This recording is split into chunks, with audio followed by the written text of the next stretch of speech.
السلام عليكم. معكم موظفة في سالاريي في الشركة ديال الفرنسية اللي هي فيلياسيور. بغينا اليوم نوصلوا النداء ديالنا للمشاكل ديالنا العالم باش يعرفوا الناس شنو حنا فين محطوطين وفين حنا محقورين. هاد الناس هادو كنخدموا معاهم بنيتنا، كنخدموا معاهم يعني بقلوبنا، كنجيو كنخدموا على وليداتنا. كاينين الناس هنايا اللي الحمد لله يعني عندهم مستوى راقي وكيجيو. الوغ كو هنايا المشاكل حنا اللي عندنا بزاف وكثيره ولات يعني ولات عديده بزاف. من هاد المشاكل هذه ولينا حنا بالنسبه للتوقيت ديال الخدمه ما بقاش التوقيت اللي كنا كنعرفوا من بشحال هذه، يعني التوقيت زادت في السوايع الاضافيه. ما بقيناش كنعرفوا الحقوق ديالنا، من بينها المستحقات ديالنا اللي كنا كناخذوا ما بقات عندنا حتى شي حاجه يعني من ضمن الحقوق اللي كانت عندنا. يعني حتى حنا كنطالبوا اليوم بهذه الحقوق ديالنا حيت حنا من حقنا. ناس هنايا يعني من ضمنهم انا يعني كشخص اللي عندي اون مالادي كرونيك. شحال هذه ما كناش كنستافدوا حتى من السي من بعد ما درنا وقفه احتجاجيه عاد ولينا كنولينا كنستافدوا من هاد لا سي هذه. هنا ناس اللي كانوا قبل منا تم الطرد ديالهم والتعسف يعني بواحد المستوى اللي هو رديء.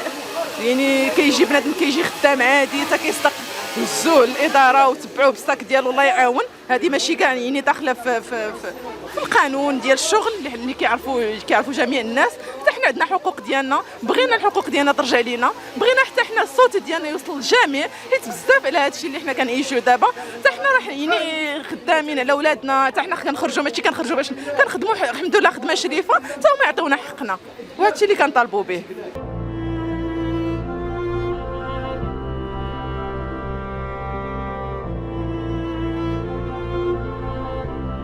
السلام عليكم. فبسم الله الرحمن الرحيم. فيحصل لي الشرف انني معكم اليوم باش نحكي لكم القصه ديال هاد الناس هادو كاملين. بون سيدي بلا ما نطول عليك، هادشي خصك تعرف هاد الناس هادو كاملين واقفين اليوم وقفه وحده، وقفه نضاليه ومجتمعين ومتضامنين على حق واحد.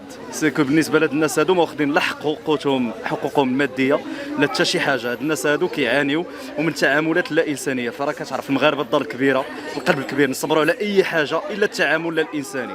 فكتجي الاداره كتعامل معنا تعاملات لا انسانيه، المعيور، الشتم، خاصك تخدم، خاصك دير كذا وما تخلصش، خاصك تحمد الله، في الاخر ما تيعطيكش الفلوس اللي انت كتستاهل. كيعطيك في الاخر 2000 درهم، انت ثاني في كونطرا مثلا 4200 درهم، كيعطيك 2000 درهم ويقول لك لا حق راه غيبتي واحد الصباح، ولكن الصباح واحد واش هو 2000 درهم؟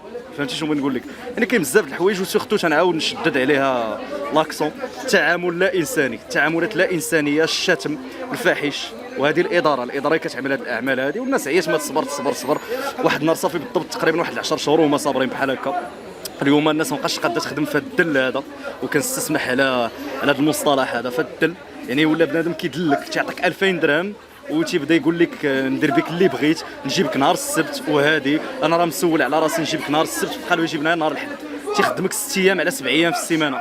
قانون الشغل ما كيسمحش بهذا الشيء، كيخدمك في النهار بزاف ديال السوايع، ما تيخليكش تاخذ لي بوز ديالك، ما تيخليكش تعطيك انذار على والو باش يحيد لك المنحه ديالك، بزاف ديال الحوايج. هذا الشيء اللي كاين. بالنسبه شنو المطالب ديالكم؟ المطالب ديالنا هما يخلصونا الصالير ديالنا كوريكتومون كما سنين حنا في العقد العمل ديالنا معاهم، ماشي يبدا يعطيك النص ديالو ويبدا يدير لك السبه حقا راه قلتي في واحد المكالمه هذه وهذه وما راه عارفين شنو كاين. حنا عارفين حتى حنا شنو كاين، تياخذوا لك فلوسك. المطالب ديالنا اوسي عطاونا لي بريم ديالنا، وما دابا راه بدلوا المخطط ديالهم ديال المنحه على اساس باش حتى شي واحد ما يوصل هنا للمنحه. كيقول لك خصك تبيع واحد الكم هائل ديال لي كونطرا ديال العمل، ديال لي كونطرا ديال التامين، هما عارفين بلي ما يمكنش لان اصلا المنتوج هنا اللي كيبيعوا هاد الناس هادو راه ماشي منتوج اللي هو زعما مهم ولا انتريسون اللي يقدر يهتم به شي واحد. يعني انت الا طرتي وكنتي كتبيع بكتافك غتبيع واحد 8 ولا 10 د لي كونطرا في الشهر حتى ل 12 بزاف. هما تيقول لك مينيموم غتبيع واحد الكم بالعاني باش انت ما توصلش. كيقول لك انت ما وصلتيش دونك ما نقدرش نعطيك المنحه. هادشي اللي كاين. دونك هما بدلوا لنا الطريقه باش كنشدوا المنحه. شحال هذيك كنا كنشدوا واحد 300 200 درهم كل سيمانه، وهذا بدلوها لنا على اساس باش حتى شي واحد ما يبقاش يشد المنحه. وحتى ديك 4000 درهم اللي كتشدها اون سالير دو باز وكتدمر هنايا واحد 191 ساعه الشهر كامل، كيحيدوها لك على سبه. كيلقاو لك شي انذار كذا باش في الاخر كيعطيك واحد 3000 درهم، سينو كيجري عليك لدارك كيعطيك ما يسمى بميزابيه 8 ايام باش في الاخر كيعطيك 2000 درهم وصافي. هادشي اللي كاين.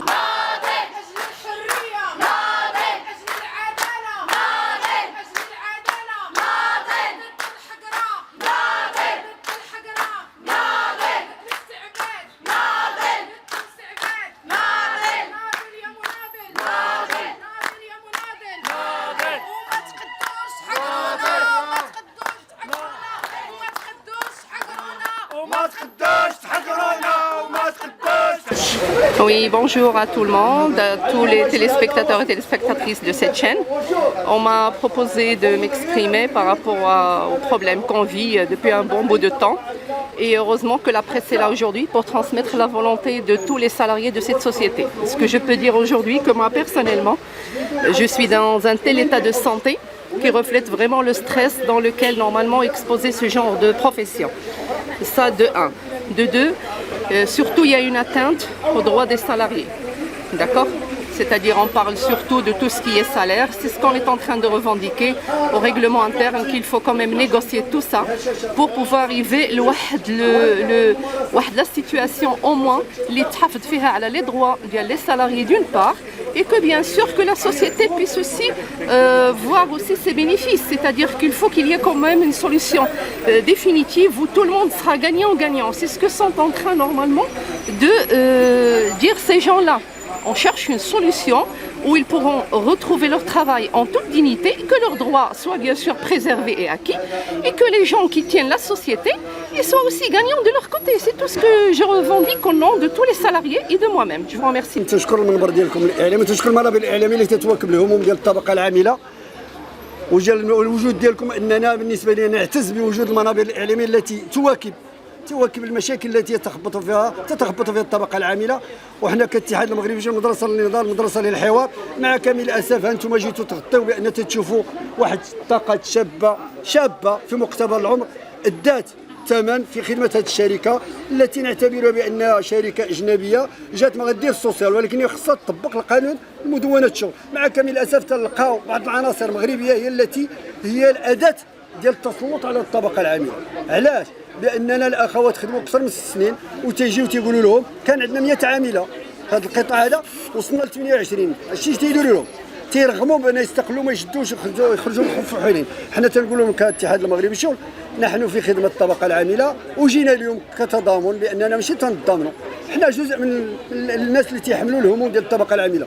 والاتحاد الجوي جميع المكونات ديالو جاوا من اجل التضامن لا لشيء باننا تنقولوا بان هاد الاخوات مظلومه تعطيهم الحقوق ديالهم. واسباب النزول ديال الاضراب المفتوح او هاد الاحتجاجات او هاد الوقفات ماشي احنا من هواة ولا محبين الوقفات، احنا من محبين الحوار من محبين الانتاج، ولكني شريطه بان نستثمروا في الموارد البشريه. وهاد الاخوات يستحقنا كل خير، ما عندهمش شركه ما عندهمش بديل الا يعطيهم الحقوق ديالهم ويوصلوا للكرامه ديالهم. وغادي نختم ما يمارس داخل الشركه من الممارسات والاضطهاد.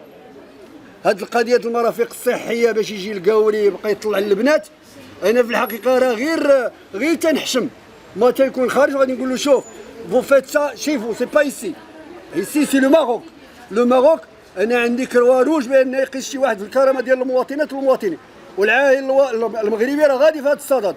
اذا هذا شكون اللي تصروا وشكون اللي حرضوا باش يستغل الاخوات، وهاد الكرامه ديالهم خط احمر. انا تنقولها وما نتزايدش، انا ما تنتزايدش. وعلى السلطات المحليه وعلى مفتشيات الشغل وعلى من يهمهم الناس ديال الاستثمار بانهم يشوفوا كيسكسو باس، لحقاش المغربيات تهانوا في كرامتهم. تنقول للسلطات المحليه بان تجي دير اللجنه وتشوف شنو كاين، والا كانت كذب حنا غنقدموا اعتذار. والاخوات تنتيقهم لحقاش عياو ما يسكتوا وجاو قالوا لنا الحقيقه وحنا قلناها. حنا مع الشركه شريطه ضمننا الحقوق والكرامه ديال الاخوات اللي خدامين والاخوه اللي خدامين. فلكم مني كل التقدير، المجد والخلود للطبقه العامله، الخزي والعار كل من يتواطأ ضدها وكل من يحاول استغلالها. اذا انا تنقول بان الوجود ديالي دفاعا وتضامن وخدمه لهن ليس لاستغلالهن في امور اخرى. وتحيه.